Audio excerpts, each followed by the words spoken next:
Bihar news में स्वागत है आपका दोस्तों। मैं हूं फिरदौस गनी और आप देख रहे हैं केडीबी लाइव। दोस्तों आज हो चुका है 16 अप्रैल 2024। तो आज की पूरे बिहार की टॉप न्यूज लग रहे हैं आपके लिए। दोस्तों वीडियो शुरू करने से पहले आपके लिए एक जरूरी सूचना है। सूचना यह है कि केडीबी लाइव का ऐप आ चुका है। आप केडीबी लाइव ऐप के माध्यम से पूरे बिहार की खबरों को देख सकते हैं। किसी भी खबर को मात्र 1 मिनट में देख सकते हैं। जी हाँ, अगर आप भी अपने समय की कीमत समझते हैं तो आप अभी केडीबी लाइव ऐप को इंस्टॉल कीजिए। इस ऐप को इंस्टॉल करने के लिए आपको प्ले स्टोर में जाना होगा। वहां जाकर के लिखिए केडीबी लाइव, आ जाएगा। उसको इंस्टॉल कीजिए और अपना अकाउंट बना लीजिए और पूरे बिहार की खबरों को देखिए। बिहार के किसी भी खबर को मात्र 1 मिनट में देखिए। तो चलिए चलते हैं आज की खबरों की ओर। दोस्तों 2025 के बिहार विधानसभा चुनाव से पहले बिहार के 10 लाख युवाओं को नौकरी मिलेगी। ये बातें मैं नहीं कह रहा हूं, बल्कि ये बातें बिहार के उप मुख्यमंत्री सम्राट चौधरी ने कही है। आपको बता दें कि लोकसभा चुनाव के बीच सम्राट चौधरी ने एक बड़ा ऐलान कर दिया है। सम्राट चौधरी ने कहा है कि बिहार में साल 2025 में होने वाले विधानसभा चुनाव से पहले 10 लाख लोगों को नौकरी दी जाएगी। उन्होंने तेजस्वी यादव का नाम लिए बिना कहा कि कुछ लोग ख्वाब दिखाने की कोशिश कर रहे हैं, लेकिन असल में वे जमीन लूटने की योजना बना रहे हैं। बीजेपी के घोषणा पत्र की चर्चा करते हुए सम्राट चौधरी ने कहा कि मोदी की गारंटी का मतलब ही गारंटी का पूरा होना है। बीजेपी ने 2014 और 2019 के घोषणा पत्र में देश की जनता से जो वादा किए थे उसे पूरा करके दिखाया है। ये गरीब कल्याण, नारी शक्ति, युवा और फिर किसान का संकल्प पत्र है। डबल इंजन सरकार ने बिहार जैसे राज्य को विकसित करने का काम किया है। सम्राट चौधरी ने कहा कि लालू राबड़ी के शासनकाल में उनके परिवार के लोग राजा की तरह रह रहे हैं। जब तेजस्वी यादव 5 विभागों के मंत्री रहे, उन्हें बताना चाहिए कि किस विभाग में कितने लोगों को नौकरी दी है। दोस्तों सरकार से लेकर के राज्यपाल तक से टकरा रहे के पाठक अब चुनाव आयोग से भी भिड़ने के लिए तैयारी में है। जी हां, के पाठक ने चुनाव आयोग को पत्र लिख दिया है। यह पत्र में कहा गया है कि शिक्षा विभाग के कर्मचारियों को लोकसभा चुनाव की ड्यूटी में लगाना गलत है। बिहार सरकार के शिक्षा विभाग के अपर मुख्य सचिव के पाठक ने चुनाव आयोग को सही और गलत भी समझा दिया है। के पाठक ने बिहार के मुख्य निर्वाचन पदाधिकारी को पत्र लिखा है। उन्होंने कहा है कि शिक्षा विभाग में आउटसोर्सिंग के जरिए तैनात अस्थायी कर्मियों को लोकसभा चुनाव की ड्यूटी में लगाना गलत बात है। के पाठक ने मुख्य निर्वाचन पदाधिकारी को कहा कि वे सभी जिलों की जिला निर्वाचन पदाधिकारी यानी कि डीएम को निर्देश दे कि ऐसे कर्मचारियों को लोकसभा चुनाव में काम में ना लगाया जाए। आपको बता दें कि आज ही के पाठक ने राज्यपाल के आदेश को भी ठेंगा दिखाया, जब बिहार के राज्यपाल राजेंद्र विश्वनाथ अर्लेकर ने उन्हें राजभवन तलब कर दिया था, लेकिन के पाठक राजभवन नहीं पहुंचे। के पाठक राज्यपाल के प्रधान सचिव को पत्र लिखकर के ये नसीहत दे चुके हैं कि राज्यपाल शिक्षा विभाग के कामकाज में हस्तक्षेप ना करें। दोस्तों स्वस्थ रहने के लिए हरी साग सब्जियों को खाना फायदेमंद होता है। खास करके गर्मी के मौसम में बीमारी से बचने के लिए हरी साग सब्जी और फिर सलाद आदि खाने की सलाह डॉक्टर देते हैं। लेकिन इन दिनों हरी सब्जियों के दाम आसमान छू रहे हैं। इसका असर लोगों के रसोई पर पड़ रहा है। जब सब्जियों में सबसे खास आलू भी आंख दिखा रहा है। आलू का दाम काफी अधिक हो गया है। इससे जो लोग 2.5 या फिर 5 किलो आलू खरीदते थे वो 1 किलो पर खरीद रहे हैं। जहाँ कल बाजार में आलू 140 रुपए 5 किलो में बिका। इसके अलावा बैगन, भिंडी, कद्दू, कटहल आदि लगभग सभी सब्जियों के दाम 30 से 40 रुपए प्रति किलो था। ये जो हम बाजार की बात कर रहे हैं, ये बिहार की बाजार की बात कर रहे हैं। खास करके सीमांचल, मिथिलांचल और मगध के बाजार की बात कर रहे हैं। आपको बता दें कि गर्मी के दिन में स्वस्थ रहने के लिए फायदेमंद सलाद के लिए टमाटर और खीरा खरीदने में भी लोग कंजूसी कर रहे हैं। टमाटर और खीरा दोनों कुछ दुकानदार 30 तो कुछ दुकानदार 40 रुपए प्रति किलो बेच रहे हैं। जब दुकानदारों ने बताया है कि अचानक काफी गर्मी बढ़ी है, जब तापमान में वृद्धि हुई है, इसका सब्जी के उत्पादन पर प्रभाव पड़ा है। जब वहीं पर जिले में सब्जियों का उत्पादन बहुत क्षेत्र में होता है, इससे सभी जगहों पर सब्जी की आपूर्ति होना मुश्किल है।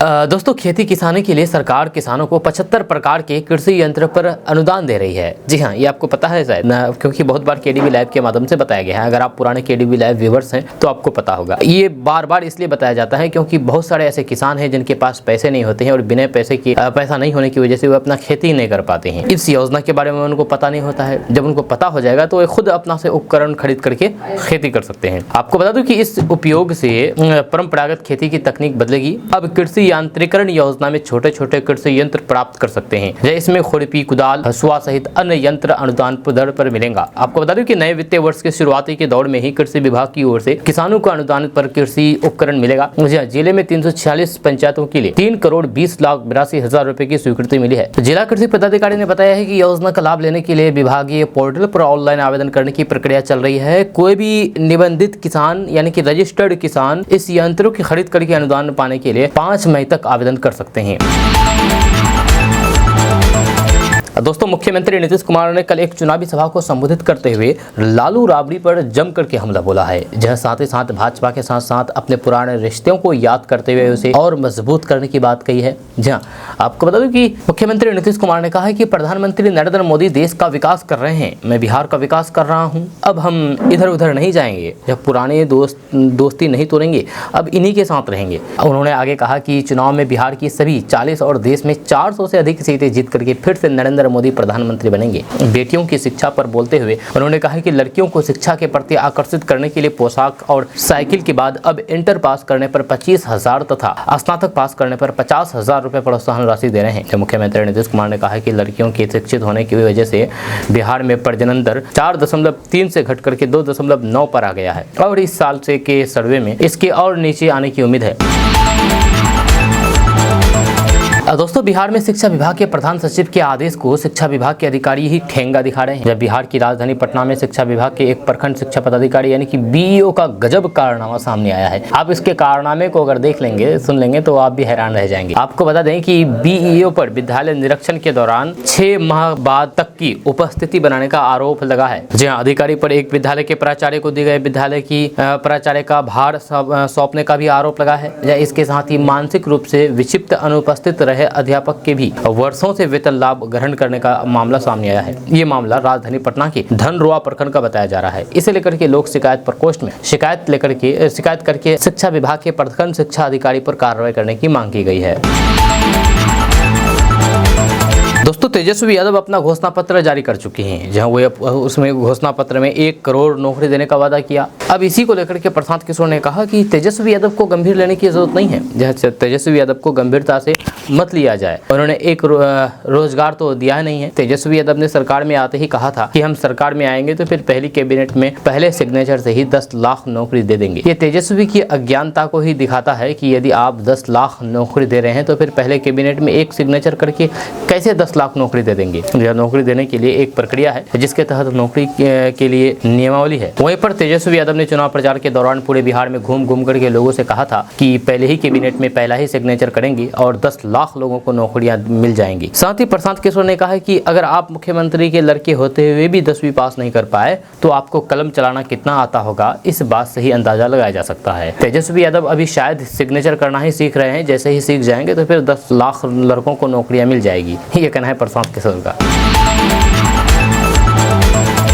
दोस्तों, उत्तर प्रदेश के मुख्यमंत्री योगी आदित्यनाथ कल बिहार आए हुए थे और बिहार में योगी आदित्यनाथ ने चुनावी सभा में हुंकार भरी। नवादा और औरंगाबाद में चुनावी सभा में हुंकार भरी। नवादा में उन्होंने अपने भाषण की शुरुआत सबसे पहले नेशन फर्स्ट बनाम फैमिली फर्स्ट बताया। नवादा में एनडीए की रैली को संबोधित करते हुए सीएम योगी आदित्यनाथ ने प्रधानमंत्री नरेंद्र मोदी के कामों को गिनाया। भाजपा सरकार की उपलब्धियों का जिक्र करते हुए उन्होंने जम्मू कश्मीर से धारा 370 हटाने का वादा करने का याद दिलाया। पीएम मोदी को इसका श्रेय दिया। सीएम योगी ने कहा कि एक सुरक्षित माहौल में ही विकास की कल्पना कर सकते हैं। देश के अंदर विकास के बड़े बड़े कार्य किए जा रहे हैं आज। उन्होंने कहा कि 2014 से पहले लोग भूख से मरते थे, किसान आत्महत्या करते थे, लेकिन 2014 के बाद भारत बदला है। मुफ्त राशन और आयुष्मान भारत स्वास्थ्य बीमा का और फिर जनधन खाते वगैरह का जिक्र यूपी सीएम योगी आदित्यनाथ ने किया है। दोस्तों, बिहार के पूर्व मुख्यमंत्री लालू प्रसाद यादव ने प्रधानमंत्री नरेंद्र मोदी और भाजपा सरकार पर जम करके हमला बोला है। उन्होंने कहा कि भारतीय जनता पार्टी लगातार संविधान बदलने की मांग कर रही है। अगर वे ऐसा करने की कोशिश करेंगे तो फिर जनता उनकी आंखें निकाल देगी, लोग उन्हें माफ नहीं करेंगे। ये कहना है लालू प्रसाद यादव का। लालू प्रसाद यादव ने कहा कि ये बीजेपी वाले आखिर चाहते क्या है, उन्हें संविधान, दलितों, पिछड़ों, आदिवासियों से क्या समस्या है। संविधान को बदल करके ये इस देश से समानता, स्वतंत्रता, बंधुता, सामाजिक न्याय और फिर आरक्षण को खत्म करना चाहते हैं। ये जनता को आरएसएस और फिर पूंजीपतियों को गुलाम बनाना चाहते हैं। बीजेपी के नेताओं में घबराहट है। लगातार इनकी पार्टी के नेता संविधान बदलने की मांग कर रहे हैं, लेकिन पीएम समेत पार्टी के बड़े अधिकारी इन पर कार्रवाई करने के बजाय उन्हें इनाम के रूप में टिकट दे रहे हैं और चुनाव लड़वा रहे हैं। ये कहना है लालू प्रसाद यादव का। आपको बता दें कि लालू प्रसाद यादव ने आगे कहा कि बार बार संविधान बदलने की बात पर ये क्या साबित करना चाहते हैं। हमारा संविधान डॉक्टर भीमराव अम्बेडकर ने लिखा है कि यह किसी अरे गड़े बाबा ने नहीं लिखा। जो लोकतंत्र में भरोसा रखने वाले इस देश के न्याय प्रिय, अमन पसंद और फिर दलित पिछड़े तुम्हें औकात में ला देंगे। जब तुम कौन होते हो संविधान बदलने वाले? इस देश की जनता तुम्हें कभी भी माफ नहीं करेगी। उन्होंने कहा कि ये देश में तानाशाही लाना चाहते हैं। संविधान को बदलने का मतलब है कि लोकतंत्र को बदलना। लालू प्रसाद यादव ने आगे कहा है कि मोदी को याद होगा कि आरएसएस चीफ मोहन भागवत ने देश में आरक्षण पर पूर्ण विचार करने की बात कही थी। इसके बाद जनता ने इनके इरादे को पूरी तरीके से नेस्त नाबूद कर दिया था। वही हाल इस बार भी होगा। बीजेपी फिर से पुराने वाली स्थिति में पहुंच जाएगी। भोजपुरी सुपरस्टार रवि किशन मुश्किल में फंस रहे हैं। जब लोकसभा चुनाव से पहले अभिनेता रवि किशन खुद को विवादों में घिरे हुए हैं। एक महिला अपर्णा ठाकुर ने प्रेस कॉन्फ्रेंस करके कई आरोप लगाए हैं। जब महिला ने सोमवार को लखनऊ में एक प्रेस कॉन्फ्रेंस करके आरोप लगाया है कि वे रवि किशन की पत्नी है और मांग की है कि अभिनेता को उनकी बेटी को सामाजिक रूप से स्वीकार करें। जब अपर्णा ठाकुर ने आरोप लगाया है कि 1996 में परिवार दोस्तों के सामने रवि किशन से शादी की और उसकी एक बेटी भी है जिसे कथित तौर पर सामाजिक रूप से स्वीकार नहीं कर रहा है। रवि किशन को अपना पति बताने वाली इस महिला की इस वीडियो को आप आगे सुनिए कि रवि किशन के बारे में क्या बोल रही है। लोकसभा चुनाव को लेकर के भाषणबाजी लगातार जारी है। चाहे पक्ष हो या फिर विपक्ष, सभी वोट मतदाताओं को अपने ओर पाले में करने की कोशिश में जुटे हुए हैं। इसी बीच तेजस्वी यादव ने कल एक जनसभा को संबोधित करते हुए अपने भाषण के दौरान प्रधानमंत्री नरेंद्र मोदी को आड़े हाथों लिया। उन्होंने कहा कि प्रधानमंत्री झूठ बोलने वालों के सरदार है, वे अगर चाहे तो फिर गोबर भी हलवा बना देंगे। तेजस्वी यादव ने लोगों से अपील करते हुए कहा कि जनता इस बार प्रधानमंत्री के झांसे में ना पड़े। लोगों से इंडिया गठबंधन के उम्मीदवारों को वोट करने की भी अपील की है तेजस्वी यादव ने। वहीं तेजस्वी यादव ने मुख्यमंत्री नीतीश कुमार पर भी हमला बोला। उन्होंने कहा कि चाचा अगर पलटी नहीं मारते तो अभी तक युवाओं को 10 लाख नौकरियां मिल जाती। चाचा पहले भाजपा को छोड़कर के आए और लालू यादव से माफी मांगी। इसके बाद उसको मुख्यमंत्री बनाया गया, लेकिन उसकी फितरत में ही पलटी मारना लिखा है, तो हम क्या करें। दोस्तों, एक सर्वे हुआ है और इस सर्वे में बिहार के लोगों के मूड को जाना है और बताया गया है कि बिहार के लोगों का मूड क्या है लोकसभा चुनाव को लेकर के। और ये सर्वे हम लोग नहीं बल्कि सी वोटर ने किया है। सी वोटर ने ओपिनियन पोल कराया है। इस ओपिनियन पोल के परिणाम में वोट प्रतिशत को लेकर के तस्वीर साफ हो गई है। इसके परिणाम को देख करके एनडीए को खुशी मिलेगी तो महागठबंधन भी जरूर थोड़ा खुश होगा। इसके परिणाम में निश्चित एनडीए गठबंधन आगे तो महागठबंधन पीछे दिख रहा है। इसके साथ ही इनके अलावा दूसरे अन्य पार्टी और फिर निर्दलीय को भी कुछ वोट प्रतिशत मिलता हुआ दिख रहा है। आपको बता दूं कि सी वोटर के ओपिनियन पोल के परिणाम में एनडीए को 51% वोट मिलता हुआ दिख रहा है तो महागठबंधन यानी कि इंडिया गठबंधन को 40% वोट मिला है। इसके साथ ही दूसरी पार्टी और निर्दलीय को 9% वोट मिलता हुआ दिख रहा है। इस परिणाम में एनडीए सबसे बड़ा गठबंधन बनकर के सामने आया है तो फिर महागठबंधन को पिछले बार से ज्यादा वोट मिलता हुआ दिख रहा है। इसमें दोनों गठबंधन को फायदा मिलता हुआ दिख रहा है।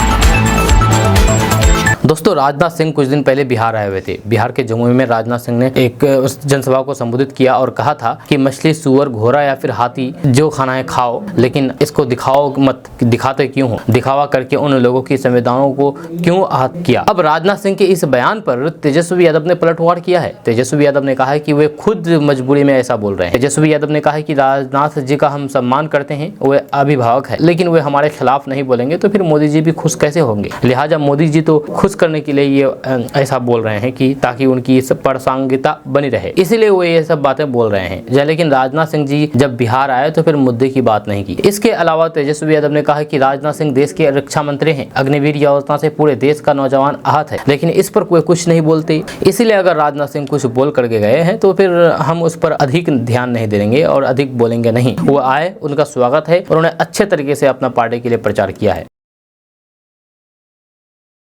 आरजेडी के अध्यक्ष लालू प्रसाद यादव के अब तक चुनाव प्रचार में नहीं जाने पर जदयू ने सवाल खड़ा कर दिया है। जब पार्टी के मुख्य प्रवक्ता एवं पूर्व मंत्री नीरज कुमार ने आरोप लगाया है कि लालू प्रसाद यादव को नजरबंद कर दिया गया है और उन्होंने कहा है कि विपक्ष के नेता तेजस्वी यादव नहीं चाहते हैं कि लालू प्रसाद यादव चुनाव प्रचार करें। आरजेडी अध्यक्ष स्वस्थ है, जब पार्टी के टिकट बंटवारे में सक्रिय रहे, आज भी देर रात तक अपने आवास पर राजनीतिक गतिविधियों में शामिल रहते हैं। नीरज ने शनिवार को यहाँ तक कह दिया है कि टिकट बंटवारे पर गड़बड़ी को लेकर के विकासशील इंसान पार्टी बदनाम है। सच ये है कि वीआईपी प्रमुख को टिकट के एवज में जो कुछ मिलता है वह उसे तेजस्वी यादव को समर्पित कर देते हैं। उन्होंने आगे कहा है कि 2019 के लोकसभा चुनाव में आरोप लगा था कि वीआईपी ने टिकट के बदले एक उम्मीदवार की जमीन रजिस्ट्री करवा ली है। बाद में पता चला है कि वे जमीन आरजेडी के जिला कार्यालय के लिए ली गई थी।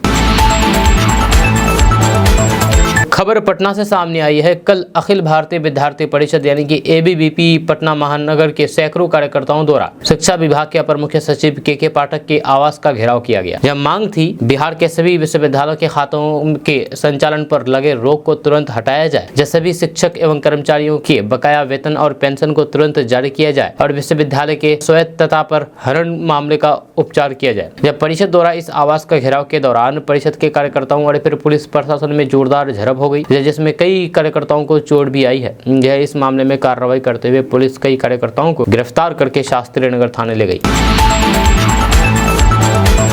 अब बात करते हैं आज बिहार के मौसम की। तो बात करेंगे कि बिहार में पिछले कुछ दिनों से मौसम पूरी तरीके से शुष्क रहा। जहाँ सोमवार को भी दिन भर आसमान में बादल बरसती रही, तापमान 38 डिग्री के पार पहुंच गया, जिसमें लोगों की परेशानी बढ़ गई। अगले कुछ दिनों में तापमान में और भी इजाफा होने की संभावना जताई जा रही है। ऐसे में दिन में घर से बाहर निकलने से पहले पूरी तरीके से सावधानी बरतें। आपको बता दें कि पिछले 3 दिनों से दिन का तापमान 38 डिग्री के पास रहा है। जैसे सोमवार को भी 38.1 डिग्री का तापमान रिकॉर्ड किया गया, जो सामान्य से करीब 1.7 डिग्री सेल्सियस अधिक है। खबर बिहार के भागलपुर से सामने आई है। भागलपुर जिले में आने जाने वाले ट्रकों को बेवजह रोकने और अवैध वसूली करने का आरोप भागलपुर जिला ट्रक ऑनर एसोसिएशन ने विभिन्न थानों की पुलिस और संबंधित पुलिस पदाधिकारियों पर आरोप लगाया है। जहां इसको लेकर के एसोसिएशन के अध्यक्ष दीप नारायण सिंह दीपक ने जिलाधिकारी को पत्र लिख करके ट्रकों से हो रही अवैध वसूली की शिकायत की है। जहाँ 8 अप्रैल को पुलिस द्वारा ली गई संदेहास्पद कार्रवाई की जानकारी भी जिलाध्यक्ष को साक्ष्य सहित प्रस्तुत किया है। जहाँ आवेदन में जिक्र किया है कि 8 अप्रैल को पुलिस ने जगदीशपुर रोड पर पुरानी के पास 13 वाहनों को पकड़ा, जब 13 वाहनों पर जुर्माने की कार्रवाई की गई, लेकिन कई ऐसी गाड़ी है जिस पर अवैध वसूली किया गया है। और दोस्तों, तेजस्वी यादव ने कहा कि बिहार में आगामी लोकसभा चुनाव के नतीजे चौंकाने वाले होंगे। साथ ही उन्होंने मुख्यमंत्री नीतीश कुमार के विश्वसनीयता खत्म होने और भाजपा के राम मंदिर के मुद्दे फ्लॉप होने का दावा किया है। उन्होंने कहा कि ये चुनाव उन मुद्दों पर आधारित होगा जो आम आदमी को प्रभावित करते हैं। उन्होंने कहा कि लोग रोजगार और आय में बढ़ोतरी जैसी बुनियादी बातों की अधिक परवाह करते हैं। तेजस्वी यादव ने एक न्यूज चैनल को दिए गए एक खास इंटरव्यू में कहा कि राम मंदिर का मुद्दा फ्लॉप हो गया है। उन्होंने कहा कि भाजपा जिन मुद्दों को उजागर करना चाहते थे, जिस तरीके का मोड बनाना चाहते थे, वो फ्लॉप हो गया है, ये विचार फ्लॉप हो गया है। उन्होंने कहा कि भगवान राम को लेकर के हमारी आस्था है, लेकिन लोग सरकारों से उम्मीद करते हैं कि सरकार बेरोजगारी खत्म करेगी, गरीबी खत्म करेगी, सभी के लिए पक्के घर बनाएगी, किसानों की आय दोगुनी करेगी, कारखाने खोलेगी, निवेश लाएगी। दोस्तों, कल एक चुनावी सभा को संबोधित करते हुए भाजपा के प्रदेश अध्यक्ष प्लस उप मुख्यमंत्री सम्राट चौधरी ने लालू प्रसाद यादव पर जमकर के हमला बोला। उन्होंने कहा कि लालू प्रसाद पहले कहा करते थे कि रानी के कोख से राजा नहीं पैदा होगा, लेकिन आज राजा बनाने में जुटे हुए हैं। उन्होंने तंज कसते हुए कहा कि गरीब का बेटा आज सावन में मटन बना रहे हैं और उनके पुत्र हवाई जहाज में जन्मदिन मना रहे हैं और हेलीकॉप्टर में मछली खा रहे हैं, कोई भी नवरात्रि में। उन्होंने सवाल पूछते हुए कहा कि क्या कोई गरीब ऐसा कर सकता है। परिवारवाद पर भी जमकर के हमला बोलते हुए उप मुख्यमंत्री सम्राट चौधरी ने परिवारवाद पर भी खूब बोला। उन्होंने कहा कि लालू प्रसाद यादव का आरक्षण उनके परिवार तक ही सीमित है। अभी तक लालू प्रसाद अपने पत्नी, 2 बेटे और फिर 2 बेटियों को आरक्षण दे चुके हैं, लेकिन बचे हुए 5 बेटियों को न्याय कब मिलेगा। उन्होंने कहा कि भारतीय जनता पार्टी उनके 5 बेटियों और फिर बहू को न्याय मिलने तक आवाज उठाती रहेगी। सम्राट चौधरी ने जातिगत जनगणना और फिर सरकारी शिक्षकों की नौकरी देने पर भी आरजेडी पर खूब तंज कसा। उन्होंने कहा कि बिहार में जातिगत जनगणना और सरकारी शिक्षकों की नौकरी देने का निर्णय एनडीए सरकार में लिया गया था, लेकिन आरजेडी के नेता अब अपनी पीठ थोप रहे हैं। दोस्तों, बिहार के मुख्यमंत्री नीतीश कुमार ने एक बार फिर से बिना नाम लिए ही लालू प्रसाद यादव और उनकी पत्नी राबड़ी देवी पर जम करके हमला बोला है। उन्होंने कहा कि पति पत्नी के 15 साल के शासन में भय, भ्रष्टाचार और कुशासन था, अब शांति, भाईचारा और सुशासन है। यही कारण है कि अब बिहार विकास के पथ पर निरंतर आगे बढ़ रहा है। मुख्यमंत्री नीतीश कुमार ने कहा कि कुशासन के 15 साल में बेटियां शाम में घर से नहीं निकलती थी, अब बेटियां साइकिल से फर्राटा भरते हुए स्कूल जा रही है। बिहार में शायद ही कोई ऐसा क्षेत्र हो जहाँ विकास का काम नहीं हुआ है। उन्होंने कहा कि 7 निश्चय योजना के दूसरे चरण में ही तय कर दिया गया था कि बिहार के 10 लाख लोगों को नौकरी और फिर 10 लाख को रोजगार देंगे। जब कुछ दिन राजद वाले साथ आए तो फिर नौकरी देने का श्रेय लेने का प्रयास करने लगे, जबकि नौकरी देने का वादा उनका था और फिर वादा पूरा भी किया। दोस्तों, कल बिहार में एक चुनावी सभा को संबोधित करते हुए बिहार में यूपी के मुख्यमंत्री योगी आदित्यनाथ ने लालू परिवार और फिर आरजेडी पर जोरदार हमला बोला। योगी आदित्यनाथ ने कहा कि बिहार में जब भी आरजेडी की सरकार आती है तो फिर वे तमंचे पर चलती है। जब सीएम योगी के इस बयान पर तेजस्वी यादव ने भी पलटवार किया है। जब तेजस्वी यादव ने कहा कि बिहार में 17 महीने आरजेडी की सरकार चली, इसमें कौन सी बात देखने को मिली है। यह बकने के लिए बिहार आए हैं तो फिर कुछ न कुछ तो बकते रहेंगे, बक रहे हैं। यूपी में जो कानून व्यवस्था के हालात हैं वे तो फिर किसी से छुपी हुई नहीं है। योगी आदित्यनाथ ऐसे पहले मुख्यमंत्री हैं जिन्होंने सीएम बनने के बाद सबसे पहला जो काम किया है वो ये कि उन्होंने अपने सारे केस मुकदमे खत्म करा लिए। जहाँ तेजस्वी यादव ने कहा कि योगी कितने बढ़िया मुख्यमंत्री हैं, उनको सब लोग अच्छी तरीके से जानते हैं। काम से इन लोगों को कोई भी मतलब नहीं है, सिर्फ इधर उधर की बात ये लोग करते हैं। यूपी के लोगों को हमने नौकरी देने का काम किया, यूपी के लोग बिहार में आकर के नौकरी कर रहे हैं। आप क्या कर रहे हैं? या किस बात के मुख्यमंत्री बनकर के घूम रहे हैं? यूपी की सरकार तो पेपर लीक के लिए मशहूर हो चुकी है।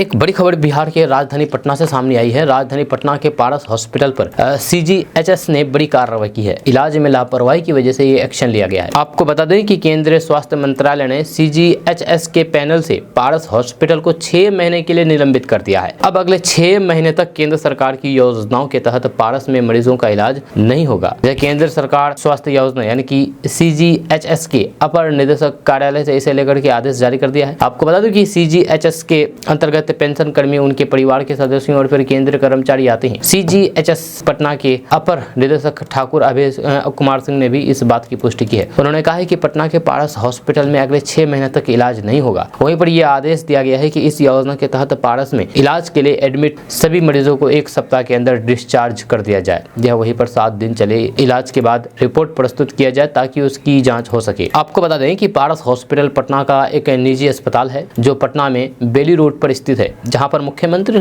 से लेकर के मंत्री, विधायक और फिर अफसर सभी इलाज कराते हैं। लेकिन पारस हॉस्पिटल कई बार विवादों में भी रहा है। जहां हाल ही में फर्जी डिग्री वाले से लेकर के 3 लाख से पारस हॉस्पिटल के इमरजेंसी वार्ड में मरीजों का इलाज कराने वाले डॉक्टर का खुलासा सीबीआई ने किया था। मामला उस वक्त सामने आया जब ये मीडिया में खूब सुर्खियों में बटोरा था, जब लोग सोचने पर मजबूर हो गए थे कि जिसका डिग्री ही फर्जी है वह मरीजों का कैसे इलाज करा सकता है।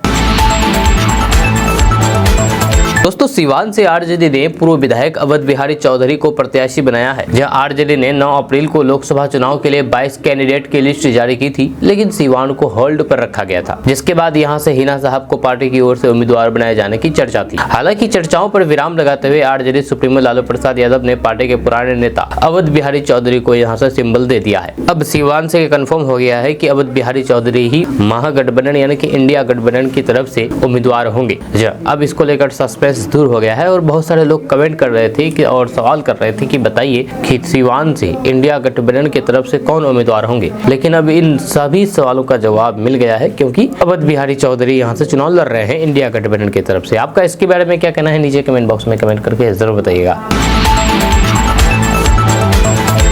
नेता प्रतिपक्ष तेजस्वी यादव ने कहा कि देश का संविधान बचाने के उद्देश्य से तथा बिहार के विकास के लिए लोकसभा चुनाव में महागठबंधन प्रत्याशी अंडा बेचने वाला श्रवण कुशवाहा को वोट दे, ताकि बिहार का बेहतर विकास हो सके। आपको बता दें कि तेजस्वी यादव कल नवादा में चुनावी सभा को संबोधित किया। इस दौरान उन्होंने कहा कि प्रधानमंत्री नरेंद्र मोदी केवल झूठ बोलकर के जुमलेबाजी पर टिके हैं। उन्होंने तो इसी मैदान में सभी के खाते में 15-15 लाख रुपए काला धन विदेश से मंगवाने की घोषणा की थी, लेकिन क्या 15 लाख रुपए मिले? उन्होंने कहा है कि केवल झूठ बोल करके तथा सांप्रदायिक भावनाओं को भड़का करके गद्दी हथियाने की कोशिश की जा रही है, जो देश समाज हित में उचित नहीं है।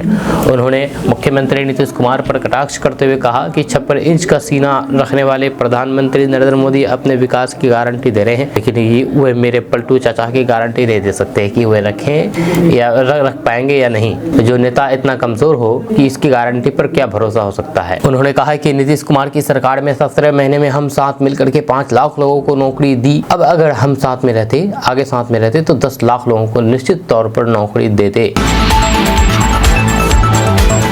एक बहुत बड़ी खबर पूर्णिया से सामने आई है। पूर्णिया के रुपोली में रविवार को 5 साल की बच्ची के साथ रेप का मामला सामने आया है, जहां आरोप 15 साल के नाबालिग पर लगा है। जहां 15 साल के नाबालिग ने 5 साल की बच्ची के साथ रेप किया है। बताया जाता है कि आरोपी पहले बच्ची को बहला फुसला करके मक्के के खेत में ले गया, जहां फिर उसके साथ रेप की घटना को अंजाम दिया। जब बच्ची दर्द से चीखती रही, लेकिन लड़का उसे नोचता रहा, उसके साथ हैवानियत करता रहा। यह मामला रुपोली थाना क्षेत्र का है। वारदात के बाद से आरोपी घर छोड़ करके फरार है। घटना की जानकारी देते हुए पीड़िता की मां ने बताया है कि जब वो मौके पर पहुंचे तो फिर बच्ची खून से लथपथ करा रही थी। जब बच्चे के शोर मचाने पर घर वाले और फिर ग्रामीण मौके पर जुटे, जिसके बाद सभी बच्ची को लेकर के थाने पहुंचे, जहां से पुलिस वालों ने बच्ची को इलाज के लिए मेडिकल के लिए जीएमसीएच पूर्णिया भेज दिया।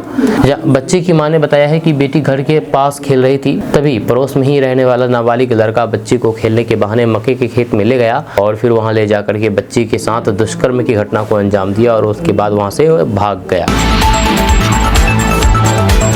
लोकसभा चुनाव को लेकर के सभी पार्टियों की तरफ से एक दूसरे पर सवाल दागने शुरू कर दिए गए हैं। एक दूसरे पर सवाल दागे जा रहे हैं और एक दूसरे पर आरोप भी लगाए जा रहे हैं। अब इसके बीच, इन सब के बीच जदयू के राष्ट्रीय प्रवक्ता राजीव रंजन ने तेजस्वी यादव से दर्जन भर सवाल पूछे हैं। साथ ही ये भी कहा कि तेजस्वी रोज दूसरों पर सवाल उठाते हैं, लेकिन जब उनसे सवाल पूछे जाते हैं तो फिर वे भाग खड़े होते हैं। तेजस्वी को बताना चाहिए कि आखिर सवालों का सामना करने से वे डरते क्यों हैं। सोशल मीडिया पर अपने पोस्ट में राजीव रंजन ने तेजस्वी यादव के सामने अपने सवाल रखे हैं। जब उसके सवाल इस प्रकार है कि नीतीश जी की 7 निश्चय के तहत दी गई बहालियों का झूठा श्रेय तेजस्वी क्यों ले रहे हैं। अपने 15 साल के राज में दी गई नौकरियों की संख्या बताएं। क्या शिक्षकों की बहाली के समय इनके शिक्षा मंत्री ऑफिस जाते थे? बहालियों की फाइल पर उनके दस्तखत क्यों नहीं है? तेजस्वी बताएं कि उनके राज में कितने कारखाने खुले थे। उनके शासनकाल में बिहार के युवाओं और फिर व्यापारियों को सामूहिक प्लान क्यों करना पड़ा था? राजद काल को कोर्ट ने जंगल राज क्यों कहा था? राजद राज में किसानों की फसलें किसके सह पर चलाई जाती थी? राजद राज में किसानों की फसलें किसके शह पर जलाई जाती थी? उनके राज में बिहार का मजाक क्यों उड़ता था? बिहारी शब्द गाली की तरह क्यों प्रयोग किया जाता था? नाबालिग रहते हुए करोड़पति बनने का नुस्खा तेजस्वी जी बताएं। उन्होंने कहा कि राजद के 15 वर्षों के शासनकाल में 114 नरसंहार हुए थे। तेजस्वी जी बताएं कि इसका जिम्मेदार कौन था? इससे पहले नेता प्रतिपक्ष तेजस्वी यादव ने बिहार के सीएम नीतीश कुमार और फिर प्रधानमंत्री नरेंद्र मोदी पर कई बार जुबानी हमला किया है। उन्होंने कहा था कि डबल इंजन की सरकार बिहार के विकास के लिए कोई भी काम नहीं कर रही है। नीतीश कुमार ने 17 सालों के शासनकाल में जितनी सरकारी नौकरी नहीं थी, उससे ज्यादा तो तेजस्वी यादव ने 17 महीने की सरकार में रहते हुए दे दिया। इस पर नीतीश कुमार ने जवाब देते हुए कहा कि क्या काम किया है? कुछ भी काम नहीं किया हुआ है और झूठा क्रेडिट लेता है, इसलिए उसको सरकार से निकाल दिया। नीतीश कुमार ने यह भी कहा था कि ये लोग सिर्फ अपने परिवार के लिए काम करते हैं, जब सरकार में मौका मिला तो फिर कमाने लग गए। सर झुकाओगे तो पत्थर देवता हो जाएगा। सर झुकाओगे तो पत्थर देवता हो जाएगा। इतना मत चाहो उसे कि वो बेवफा हो जाएगा। हम भी दरिया है, हमें अपना हुनर मालूम है। हम भी दरिया हैं, हमें अपना हुनर मालूम है। जिस तरफ भी चल पड़ेंगे रास्ता हो जाएगा। जब बशीर बद्र का ये शेर लोकसभा चुनाव के लिए सटीक विश्लेषण है कि नेताओं के झूठे वादे पे ना जाओ, उनके घड़ियाले आंसुओं को मत देखो, बल्कि अपनी ताकत को पहचानो, वोट की कीमत को समझो। आप ही सब कुछ हैं, किसी से आंख मूंद करके विश्वास करेंगे तो फिर विश्वासघात होगा। बहरहाल 2024 का लोकसभा चुनाव अब अपने जुनून की हदों पर है। इससे पहले हम 24 की बात करें, हम 2019 की सीटों पर बात करते हैं। पहले 11 अप्रैल से 19 अप्रैल तो 11 अप्रैल से 19 मई 2019 के बीच कुल 7 चरणों में आयोजित मतगणना के परिणाम 23 मई 2019 को घोषित किया गया था, जिसमें बीजेपी को सिंगल 303 सीटें मिली थी और एनडीए गठबंधन को 353 सीट। वहीं पर विपक्षी गठबंधन 92 सीटों पर सिमट गई थी। अगर वोट प्रतिशत की बात करें तो 60.37% वोट एनडीए गठबंधन को, तो फिर बाकी कुल वोटों का उन्हें 45% एनडीए को मिला था, जबकि 55% विपक्षी दलों को। बात अलग है कि वोटों के बिखराव के कारण विपक्षी इसको सीट जीतने में तब्दील नहीं कर पाए। ये डाटा हमने इसलिए रखा क्योंकि कुछ लोग बहुसंख्यक के 100% वोट को एनडीए गठबंधन से जोड़ देते हैं, लेकिन ये डाटा आपको बता रहा है कि कुल वोटों का 20% से कम अल्पसंख्यक का वोट है। तो अब सवाल ये समझना जरूरी है कि आज भी पूरे देश के बहुसंख्यक कुल वोटों का 35% वोट एनडीए गठबंधन के खिलाफ वोट करते हैं। ये आंकड़ा उन लोगों के लिए बड़ा झटका है जो किसी विशेष वर्ग को वोट का 100% खुद के लिए सोच रखा है। बहरहाल चुनाव आते रहेंगे, जाते रहेंगे, सरकारें बनती रहेगी, बिगड़ती रहेगी, मगर बीते कुछ वर्षों से देश ने कई महत्वपूर्ण बदलाव देखे हैं। जब बहुचर्चित धारा 370 जिसे कश्मीर से हटाया गया, उसे भी देश की जनता ने देखा है, जहाँ किस तरीके से कई महीनों तक कश्मीर में कर्फ्यू लगा करके रखा गया था। आपने लॉकडाउन में इस दर्द को साझा किया होगा, इसलिए आप समझ सकते हैं कि जब महीनों तक कश्मीर में कर्फ्यू का माहौल रहा होगा तो फिर वहां की जनता ने कितना दर्द झेला होगा। हमारी आंखों ने 3 तलाक पर कानून देखा, हमने राम मंदिर का भव्य उद्घाटन देखा, जहां हमने किसानों का आंदोलन देखा कि किस तरह सैकड़ों किसानों की जान गई। हमने सीएए एनआरसी के विरोध का घर घर शाहीन बाग देखा, मगर फिर भी सीएए लागू हो रहा है। जब हमने देखा है कि किस तरह बिल्किस बानो के मुजरिमों को जेल से रिहा मिली। इन सब के बीच बिहार में सरकार सरकारों का अल्टा पलटी भी बार बार देखा। या तरह तरह से बिहार में कभी बीजेपी तो कभी गैर बीजेपी की सरकार देखी। आपको ये याद होगा कि जब बिहार में सत्ता परिवर्तन हो रहा था, एनडीए से अलग होकर के जब किसी विशेष दल ने जब महागठबंधन की सरकार लाई, तो फिर भाजपा के कद्दावर नेता शाहनवाज हुसैन ने कहा था कि जब हम प्लेन में चले तो फिर हम मंत्री थे, जब हम उतरे तो पता चला कि अब हम मंत्री नहीं रहे, सरकार बदल गई। बहरहाल आज बिहार में एक बार फिर से एनडीए गठबंधन की सरकार है। ये कब तक स्थिर रहेगी ये तो फिर वक्त ही बताएगा। देश की इन हालातों के साथ साथ हमने अपना जिला किशनगंज की भी दुर्दशा देखी। किस तरह से हमने वोट लेकर के लोग आराम करते नजर आए। जब हम मिलने पहुंचे तो फिर नेताजी घर के दरवाजे पर मिला। हमने देखा कि किस तरह मोहब्बत के नाम पर हमारे साथ छल हुआ, किस तरह हमारे वोट से जीतने वाले दिल्ली में आराम फरमाने लगे। लॉकडाउन से लेकर के कोरोना काल आया, मगर जिसको हम मोहब्बत के नाम पर सरकार बनाने और गिराने के नाम पर एक लौता सीट दिया, वो किस तरह हमारे लोगों से बदजुबानी पे उतर आए। कभी हमें जलाल बन करके जलील किया गया तो हम, कभी हमें दुत्कार भगाया गया तो कभी हमें फटकार लगा करके निराश किया गया। हमने वो दौर भी देखा जब मात्र निकम्मा जैसा मामूली सा शब्द यूज करने पर हमारे लोगों पर एफआईआर करवाया गया। आज हमारे पास मौका है, इसे गनीमत समझिए, अन्यथा फिर वही बात हो गई कि चिड़िया चुग गई खेत। हमें अपने जिले की और फिर देश के विकास को ध्यान में रखकर ही वोट करेंगे। हम किसी भी कीमत पर विकास से समझौता नहीं कर सकते, मगर हमें यह भी ख्याल रखना होगा कि ऐसा ना हो कि हमें विकास तो मिल जाए और हमारा वजूद ही खत्म हो जाए, हमें घर से बेघर ना कर दिया जाए। क्योंकि आपको ये भी नहीं भूलना चाहिए कि सीए तो आ गया, बस अब एनआरसी की देरी है। अगर एनआरसी अभी आ गई और हमसे कागज मांगा जाएगा तो फिर हम कहां से कागज लाएंगे। बिहार के पूर्व डिप्टी सीएम तेजस्वी यादव ने रविवार को प्रधानमंत्री नरेंद्र मोदी और मुख्यमंत्री नीतीश कुमार पर जमकर के निशाना साधा है। जमुई के झाझा और बांका के फुल्ली डूमर में चुनावी सभा को संबोधित करते हुए तेजस्वी यादव ने कहा कि प्रधानमंत्री कहते थे कि मोदी आएगा तो फिर 2 करोड़ रोजगार और 15-15 लाख रुपए लोगों के खाते में डालेंगे। काला धन तो आया नहीं, पर बीजेपी के खाते में हजारों करोड़ आ गया। वो चंदा था या फिर क्या था, काला धन था या फिर आप वाला 15 लाख, जब कुछ पता नहीं। पाबंदी भी थी कि किसने दिया, ये बताना नहीं है, लेकिन सुप्रीम कोर्ट ने सब निकलवा दिया है। तेजस्वी यादव ने बगैर मुख्यमंत्री नीतीश कुमार का नाम लिए कहा कि जब चाचा भतीजे को लात मार करके हमारी तरफ से आए थे और हम डिप्टी सीएम बने, सोचिए डिप्टी सीएम रहते ही 17 महीने में 5 लाख नौकरी दे दी, 4.5 लाख नियोजित शिक्षकों को सरकारी बना दिया, स्वयं सहायता समूह का पैसा 2 गुना कर दिया। अगर हम 5 साल रहते तो सोचिए क्या होता।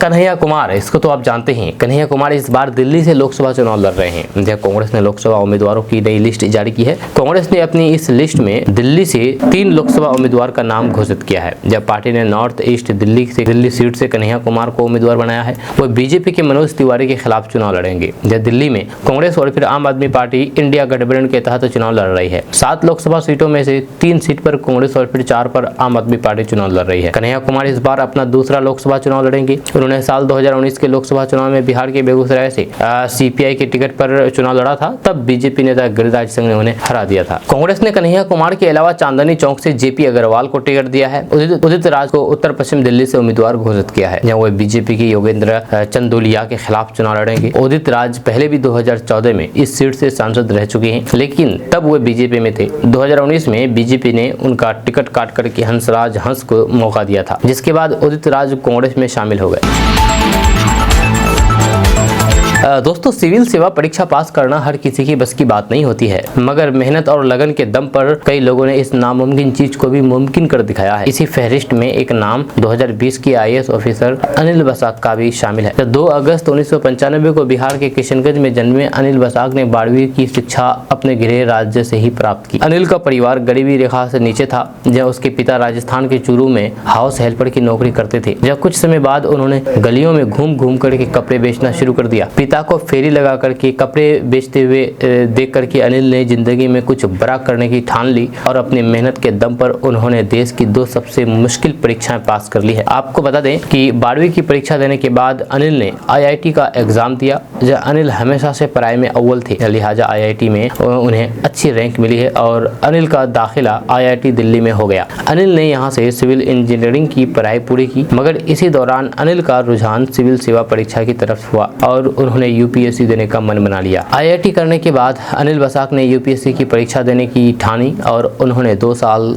तक मन लगा करके पढ़ाई की। 2 साल बाद अनिल ने 2018 में यूपीएससी का पहली बार सिविल सेवा परीक्षा दी, मगर वे प्रीलिम्स में ही फेल हो गए। हालांकि अनिल ने हार नहीं मानी और उन्होंने अगले साल फिर से परीक्षा दी। इस बार अनिल को 616 रैंक मिली और उन्हें भारतीय राजस्व यानी कि IRS में ऑफर हुई। अनिल बसाक ने IRS की नौकरी ज्वाइन करने के बाद 1 साल की छुट्टी ली, फिर से परीक्षा की तैयारी में जुट गए। इस बार अनिल की मेहनत रंग लाई और उन्होंने 2020 में 45 रैंक ला करके यूपीएससी परीक्षा पास कर ली। अनिल को बिहार कैडर मिला और अभी उनकी नियुक्ति रोहतास के विक्रमगंज में बतौर SDM में हुई है।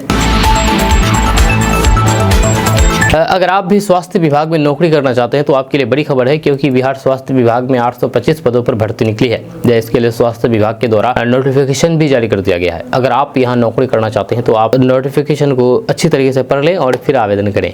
पदों का विवरण के बारे में अगर बात की जाए तो बिहार स्वास्थ्य विभाग के सीनियर रेसिडेंट और ट्यूटर के 825 पदों पर भर्ती को लेकर के ऑनलाइन के द्वारा आवेदन मांगे गए हैं। इसमें योग्यता के बारे में अगर बात की जाए तो इन पदों पर आवेदन करने के लिए उम्मीदवारों की योग्यता पदों के अनुसार निर्धारित किया गया है। इसकी जानकारी के लिए आप नोटिस को देख सकते हैं। वहीं पर चयन प्रक्रिया के बारे में अगर बात किया जाए तो इन पदों पर उम्मीदवारों का चयन मेरिट और इंटरव्यू के माध्यम से किया जाएगा। इसकी पूरी जानकारी नोटिस से आप प्राप्त कर सकते हैं। आवेदन प्रक्रिया के बारे में अगर बात की जाए तो इच्छुक और योग्य उम्मीदवार आधिकारिक वेबसाइट पोर्टल पर जाकर के नोटिस को अच्छी तरीके से पढ़ें और फिर आवेदन को पूरा करें। अब आप सोच रहे होंगे कि इसके लिए वेबसाइट कौन सा है, किस वेबसाइट पर जाकर ये सब काम हम कर सकते हैं। तो आपको बता दूं कि www.bceceboarbihar.gov.in इस वेबसाइट पर जाकर के आप ये सारी चीज कर सकते हैं।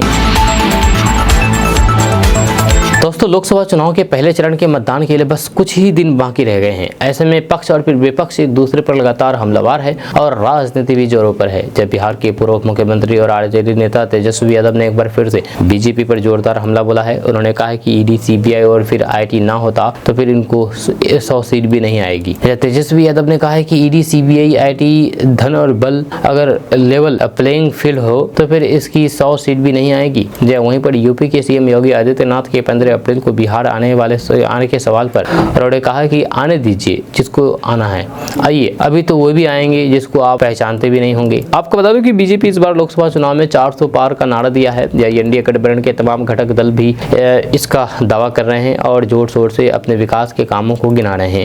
बीजेपी का मानना है कि 10 साल में जो विकास हुआ है उसके बल पर वे 400 से ज्यादा सीट जीतेगी, लेकिन विपक्षी पार्टियां बीजेपी के इस दावे पर लगातार निशाना साध रही है। अब बिहार के नेता प्रतिपक्ष तेजस्वी यादव ने तो यहाँ तक कह दिया है कि अगर ईडी, सीबीआई, आईटी, धन और बल ना हो तो फिर बीजेपी की 100 सीट भी नहीं आएगी।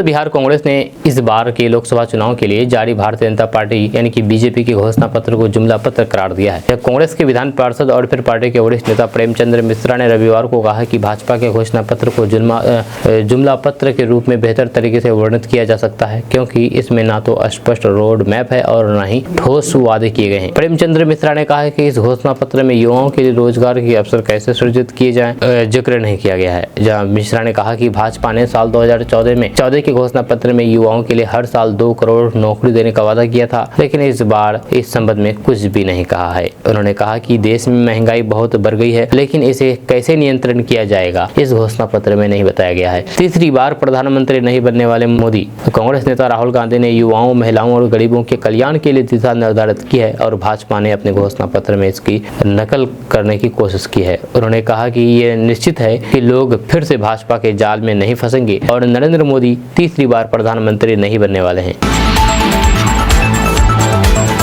लोकसभा चुनाव 2024 को लेकर के एक सर्वे आया है और इस सर्वे में बताया गया है कि आखिर लोकसभा चुनाव में एनडीए की क्या स्थिति है और इंडिया की क्या स्थिति है, यानी कि एनडीए कितनी सीट जीतने वाली है और इंडिया कितनी सीट जीतने वाली है। और ये सर्वे जारी किया है ITV नेटवर्क की तरफ से। ITV नेटवर्क ने पश्चिम भारत और दक्षिण भारत की 234 सीटों का सर्वे किया है और इस सर्वे में बताया गया है कि 234 सीटों पर किसकी क्या स्थिति है। वहीं पर इससे पहले ABP न्यूज के लिए सी वोटर जो सर्वे कर रहा था उनके द्वारा 308 सीटों का सर्वे पेश किया गया था। था, यानी कि 308 सीटों पर बताया गया था कि कौन किस स्थिति में है। वहीं पर अब पूरे 543 सीटों पर सर्वे पूरा होने के बाद एनडीए को 383 सीटें मिलती दिख रही है, इनमें अकेले बीजेपी को 325 सीटों पर बाजी मारती हुई दिख रही है, जबकि इंडिया गठबंधन 109 और फिर अन्य के खाते में 51 सीटें जाती हुई दिख रही है। तो आइए अब आपको पश्चिम भारत और फिर दक्षिण भारत जोन में ओपिनियन पोल के नतीजे दिखाते हैं। आपको बता दें कि लोकसभा में कुल सीटों पर वोटिंग 543 सीटों पर होनी है, यानी कि 543 सीट है, जिसमें से एनडीए 383 सीट जीत सकती है, वहीं पर अकेले भाजपा 325 सीट जीत सकती है।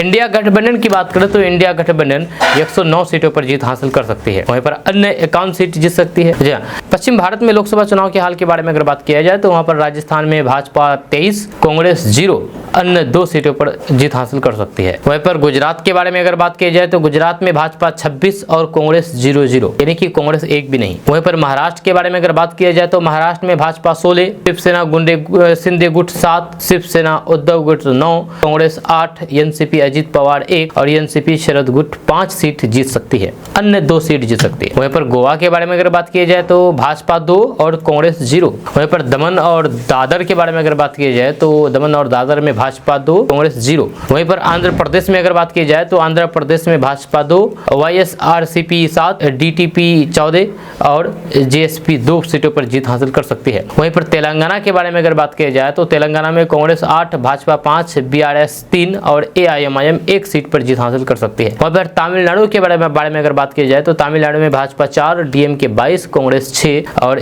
एआईडीएमके 3 सीट पर जीत हासिल कर सकती है, अन्य 4 सीट पर जीत हासिल कर सकती है। वहीं पर केरल के बारे में अगर बात की जाए तो केरल में भाजपा 2 सीटों पर जीत हासिल कर सकती है, कांग्रेस 11 सीटों पर, एलडीएफ 4 और यूडीएफ 3 सीटों पर जीत हासिल कर सकती है। वहीं पर पुडुचेरी के बारे में अगर बात की जाए तो पुडुचेरी में भाजपा 1, कांग्रेस 0 सीटों पर जीत हासिल कर सकती है। आपका इसके बारे में क्या कहना है, नीचे कमेंट बॉक्स में कमेंट करके जरूर बताइएगा।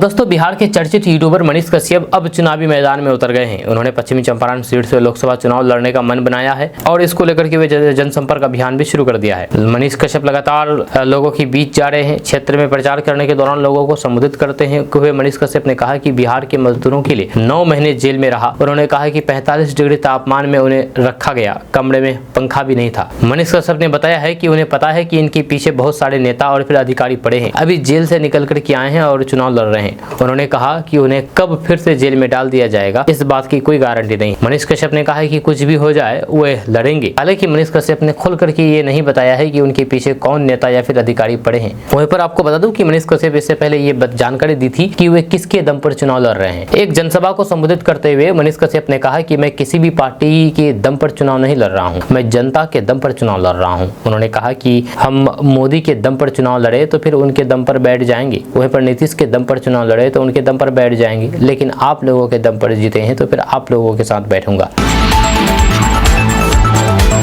दोस्तों, कन्हैया कुमार को कांग्रेस ने दिल्ली से चुनावी मैदान में उतारा है। अब इसको लेकर के तरह तरह लोगों के बयान सामने आ रहे हैं। इसी बीच गिरिराज सिंह का बयान सामने आया है। गिरिराज सिंह ने कहा कि कांग्रेस निराशा से भरी हुई पार्टी है, उसको कोई भी उम्मीदवार नहीं मिल रहा है, तब वो रिजेक्ट लोगों को अपना उम्मीदवार बना रहे हैं। जब दुनिया की कोई ताकत मनोज तिवारी को नहीं हरा सकती है। आपको बता दूं कि कन्हैया कुमार को मनोज तिवारी के खिलाफ चुनावी मैदान में उतारा है। वहीं पर भाजपा नेता गिरिराज सिंह ने तेजस्वी यादव के द्वारा एनडीए गठबंधन को 100 सीट लाने के बयान पर पलटवार किया है। उन्होंने कहा कि देहात में कहावत है कि चलती दुस्लक सूप की, जिसमें अपने सहस्त्र छेद हैं, जब वे आज एनडीए को चुनौती देने वाले हैं। भारत की जनता विकास चाहती है और फिर प्रधानमंत्री नरेंद्र मोदी को विकास पुरुष के रूप में देख रही है। नरेंद्र मोदी ही ऐसे व्यक्ति हैं जिन्होंने चंद्रमा पर चंद्रयान को पहुंचाया, तो फिर गांव देहात में मजदूर, किसानों, विश्वकर्मा समाज के लोग, बड़े कर्मचारी और फिर कुम्हार जैसे लोगों को भी रोजगार दिलाने के अवसर प्रदान कर रहे हैं। उनकी आर्थिक रूप से मदद की जा रही है। दूसरे किसी व्यक्ति से ऐसी उम्मीद करना निरर्थक है।